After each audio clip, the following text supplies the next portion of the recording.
الرحمة لأرواح شهداء الثورة السورية الأبطال الأحرار.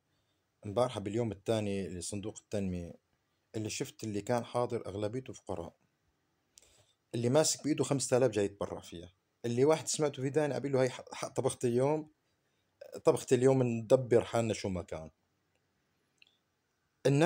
الناس تبرعت بدماءها وبأرواحها 14 سنة لا نحصل على الحرية،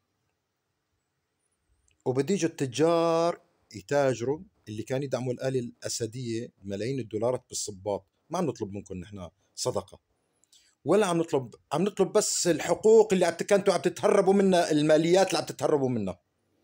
سودتوا وجهنا يا تجار اللاتئية من كل الطوائف، من كل الطوائف سودتوا وجهنا، صرنا ننعر منكم. روحوا شوفوا باقي المحافظات شو قدموا. انتوا شو قدمتوا؟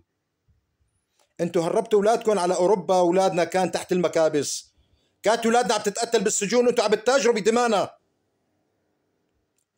ما عندكم ضمير؟ ما عندكم ضمير؟